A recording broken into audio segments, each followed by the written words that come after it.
The most famous paintings of Fernando Botero.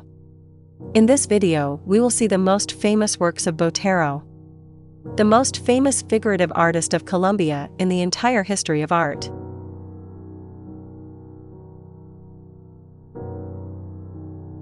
The Death of Pablo Escobar. Artwork by Fernando Botero from the year 1999. Union of the most famous Colombians, Botero and Escobar.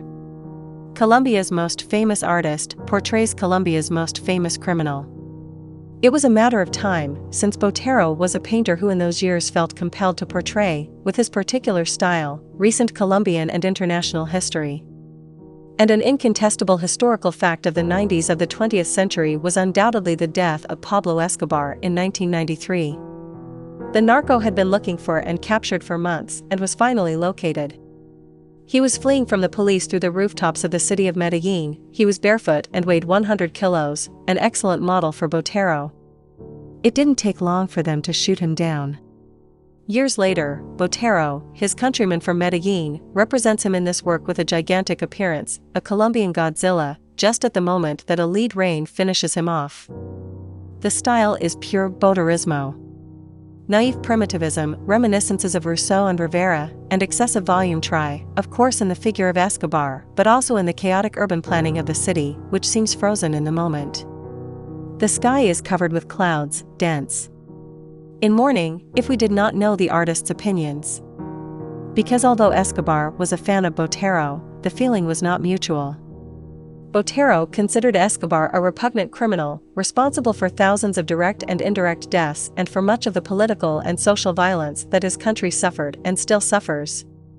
Although Botero also recognized Escobar as a key figure in recent Colombian history, he was also aware of the romantic image he projected. A guy loved by the poor, a Robin Hood raised from misery.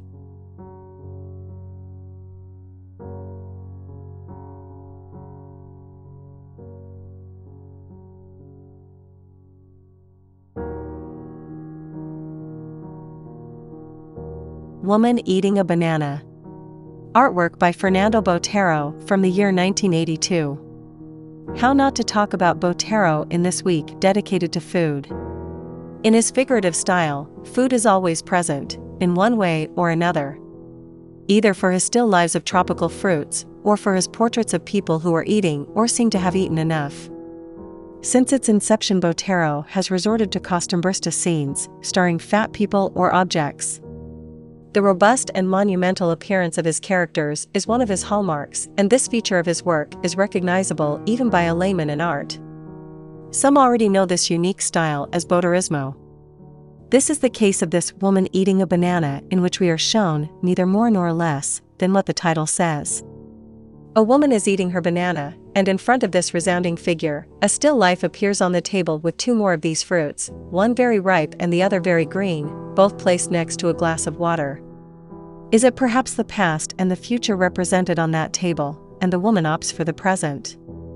Leaving aside the meaning of the painting, the characteristic masterful handling of the author's oil stands out, which conveys strength, exuberance and sensuality, and a scene that seems to be set, like almost all his works, in a bygone era. This and many other works by Botero are a form of hedonism. Eating is good, it is a sign of health and prosperity, and one of the few pleasures with a right recognized by prevailing morality. Everything in this painting is fat, even the cutlery. This exalted, almost three-dimensional volume try is the artist's idea of beauty, and the truth is that there is nothing ugly in his paintings.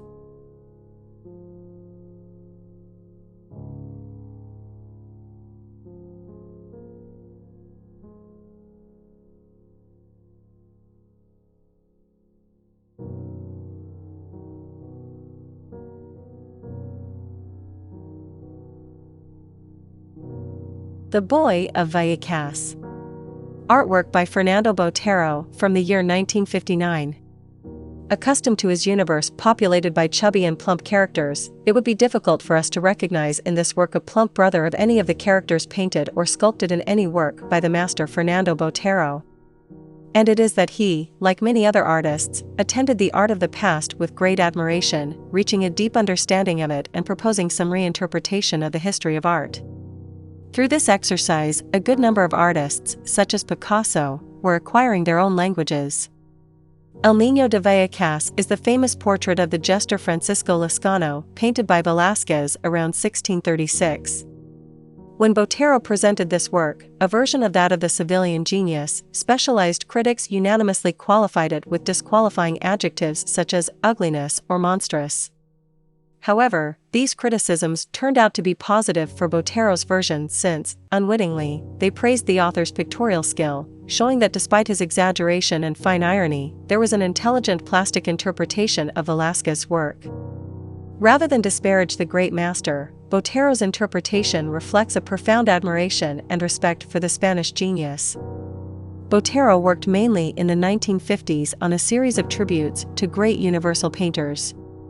With these works, he advanced towards the creation of his characteristic universe in which an impulse of rebellion and a desire for liberation through the denial of academic beauty were perceived. What the artist is interested in is communicating emotions related to the psychology of his characters. In fact, it is precisely in the gesture of Francisco Lascano's face that Botero focused on in this work. In the grotesque and the deformed, Botero sought to create a new concept of beauty that was anti-beauty with respect to conventional aesthetics. These interests would be reflected in this interpretation of the Niño de Vallecas, a particular tribute paid to Velázquez, the painter of painters, updated to the sensibility of our time. The excessive painting, drenched in the magical realism of the master Botero, constitutes one of the most important legacies of our times, with a vast work already fully consolidated, absolutely particular, and that in no way can be confused with the various international figurative positions of the last time.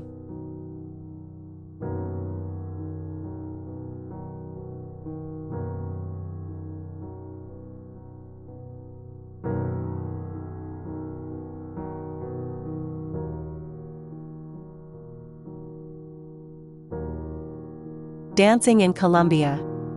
Artwork by Fernando Botero from the year 1980.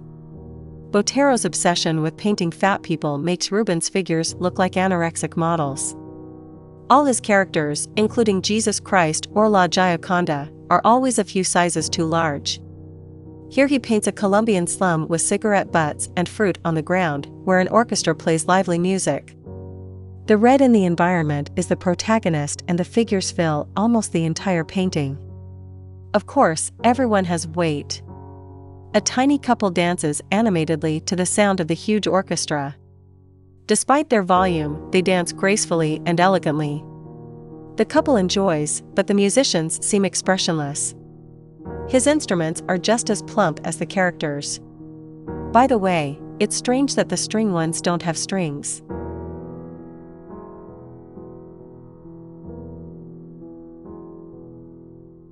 That was all for today's video. Tell us what you thought, and if you liked it, please give us your subscription and your like. This way you support the art community on YouTube. Until the next video, have a nice day.